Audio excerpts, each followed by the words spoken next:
If you were 19 years old on the night of July 10, 1944, lying in a hole on the western slope of a hill in Normandy, here is exactly what you would have heard.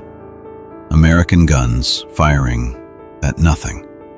Not at your position, not at the machine gun nest beside you, not at the road where trucks moved supplies in the dark. At nothing. At an empty hedge, at a patch of dirt where no German soldier stood. And then 40 seconds later, at another patch of dirt, and then another, for 24 hours straight. This video is about the single deadliest miscalculation the German army made in World War II, and it had nothing to do with tanks, nothing to do with courage, and nothing to do with strategy on a map. It was a failure to understand a number. 13,000 artillery shells fired in one day at one hill, most of them landing on ground where nobody was even standing. By the time you finish this video, you will understand why that number broke the German army faster than any battle plan could have, and why the one German general who actually figured it out was dead within 3 months of writing it down. You had been trained by what was, at that exact moment, still one of the finest armies in Europe. You had been taught that every artillery shell had a purpose, that every round fired was a transaction, what it cost to build against what it killed when it landed. You had been taught that the professionals on the other side of that field had to be professionals just like you, following the same logic, the same doctrine, the same respect for scarcity. And the professionals on the other side of that field were putting 13,000 shells into the ground in 24 hours, most of which would never touch a single German soldier. You had exactly 2 ways to explain what you were hearing. Either the Americans were fools, wasting ammunition on empty dirt because they could not aim properly, or something was happening that your own training had never prepared you to recognize at all. Every German soldier on that hill chose the first explanation. Every single one of them was wrong. And what it cost them not to understand the truth is the story we are about to tell. The hill was called Hill 192, 7 kilometers east of a French town called Saint-Lô. It was the highest, most dominant piece of ground in the entire American sector of Normandy. Whoever held it could see for miles in every direction, every road, every column, every position. The Germans had held it since June. By the second week of July, the Americans were determined to take it back, whatever it cost. The number that matters here comes directly from the divisional history of the American 29th Infantry Division, recorded by its own artillery commander, Brigadier General William H. Sands, a career artillery officer in his early 50s. 459 separate artillery fire missions in 24 hours. Over 13,000 rounds fired onto a single hill in a single day. In the sector right next to them, the 2nd Infantry Division under Major General Walter M. Robertson, a 55-year-old veteran of the First World War, was firing up to 20 coordinated concentrations every single night onto that same hill. 20 concentrations. Every night. Each one involving multiple battalions of guns, each one carefully calculated and plotted against a hilltop where, more often than not, there was no German soldier actually standing. When the reconnaissance photograph of that hill came back to the light table behind American lines, one of the intelligence officers studied it and searched for a comparison that would make sense of what he was looking at. He wrote a single phrase in pencil in the margin of that photograph, a phrase that would later appear in the official military history of the United States Army. He wrote that the hill looked like a moth-eaten blanket. The blanket in that photograph was made of craters, thousands of them, so dense, so overlapping that the ground surface was no longer recognizable as ground at all. It had become something closer to the surface of the moon. This was not damage done to the Earth. This was something that had happened to the Earth, replacing it with something else entirely. And somewhere in a hole on the western slope of that same hill, in a cluster of ruins the Americans had already nicknamed Kraut Corner. A 19-year-old private named Erwin Schmeiger was trying to make sense of what he was hearing. Schmeiger was a real person.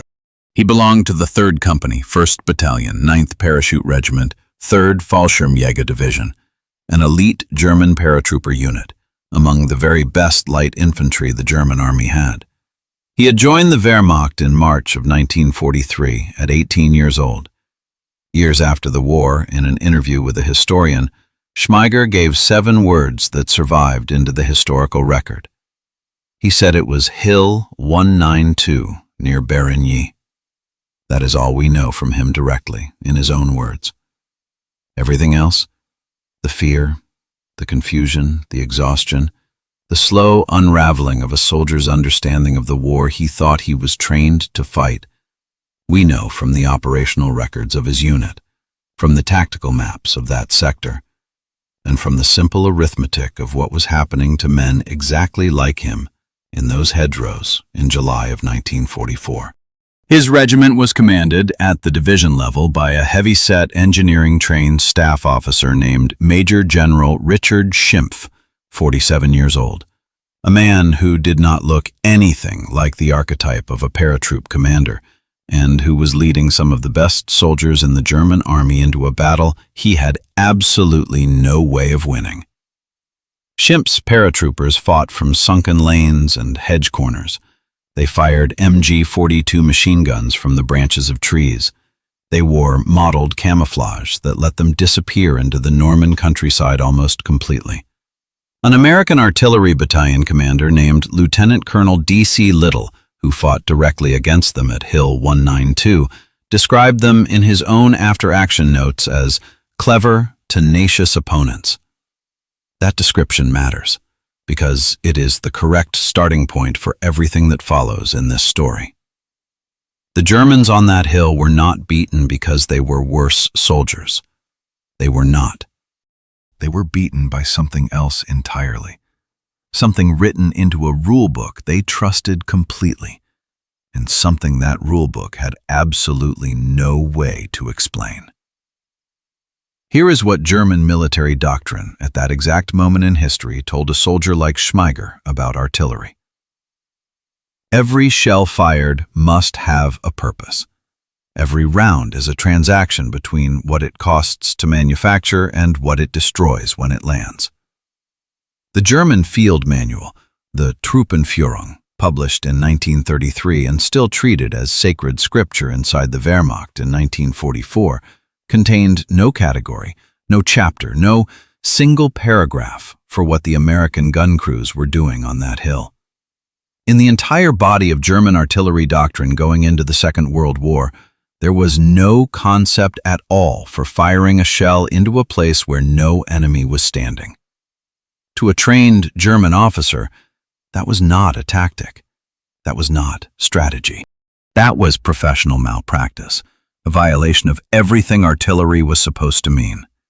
And so when Schmeiger's commanding officers looked at 13,000 American shells turning a hill into a lunar landscape in 24 hours, they reached the only conclusion their training allowed them to reach. The Americans were wasteful. The Americans were incompetent. The Americans were firing at ghosts because they simply did not know how to find real targets. They were completely wrong. The Americans had not stopped aiming because they could not aim.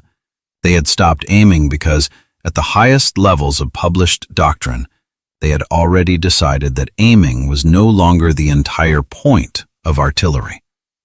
And understanding exactly what that decision meant, and what it would cost the German army to misread it for 18 months, is where this story truly begins.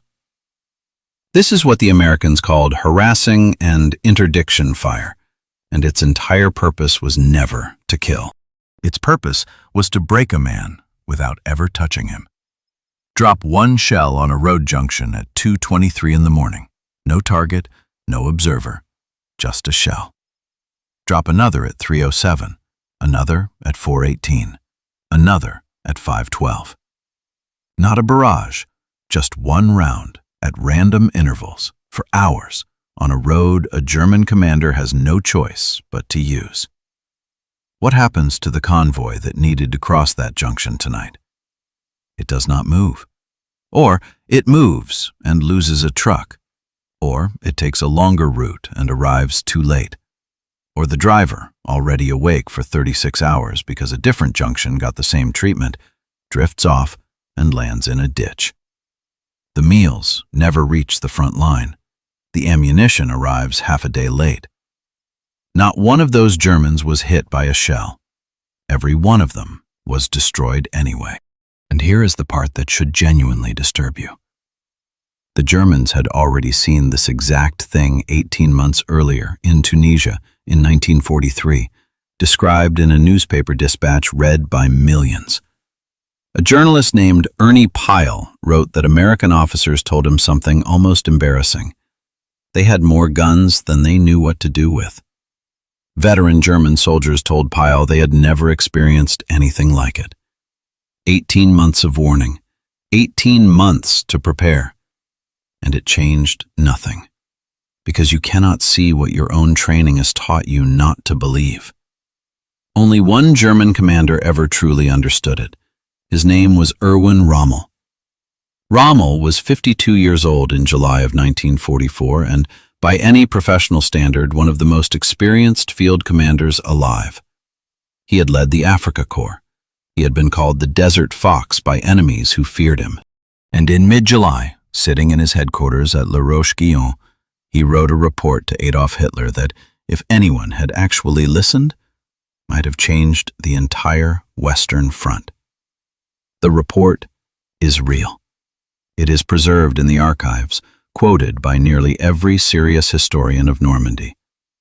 Rommel wrote that the destruction of French railways and the constant threat of Allied air power had crippled German supplies so badly that only the barest essentials could be moved forward, and that the greatest economy had to be exercised in everything, above all, in artillery ammunition. Then he wrote the sentence that mattered more than anything else he would ever write. He described the enemy's, quote, outstandingly large supply of ammunition. The field marshal of the German army in the middle of the most important battle of his career, telling Hitler that the real problem was not American courage, not American tactics, not American generalship. It was the river of steel flowing out of American factories across the Atlantic, through Cherbourg, straight into the guns at Normandy. Rommel had figured it out completely. 2 days later, on July 17th, a British fighter plane strafed his staff car. He was carried out of Normandy on a stretcher. He would never command troops again. 3 days after Rommel was carried out of Normandy on July 20th, a group of German officers tried to kill Adolf Hitler with a briefcase bomb at the Wolf's Lair. The bomb failed. As the Gestapo unraveled the conspiracy in the months that followed, Rommel's name came up, even though he was lying wounded in a hospital, unable to command anything. On October 14, 1944, 2 generals arrived at his home and gave him a choice: stand trial or take the cyanide capsule they had brought with them. He chose the capsule. He was buried with full military honors. The German public was told he died of his wounds. His wife and his 15-year-old son knew the truth. The one man in the entire German high command who had correctly diagnosed what was killing the Wehrmacht in Normandy was removed from the board within 72 hours of writing it down by a fighter pilot who almost certainly had no idea whose car he was shooting at. 6 months later, on December 16, 1944, Germany launched its last major offensive of the war in the Ardennes forest. American paratroopers were surrounded in a small crossroads town called Bastogne.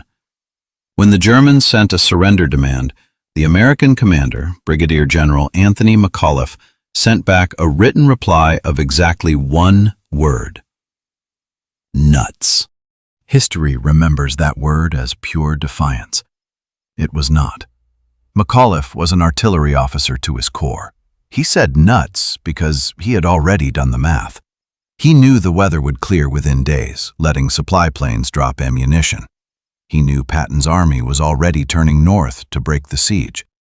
He knew the same shells, the same trucks, the same relentless supply chain that had turned Hill 192 into a moonscape 5 months earlier was still running, and would keep running as long as America kept building. Every senior German officer who had ever truly understood that machine, Rommel, Kultitz, Bayerlein, was dead, captured, or removed from command before the war ended. Germany never lost this war to better soldiers. It lost to an enemy whose factories never stopped counting, while its own generals were forced to stop counting the men they had left.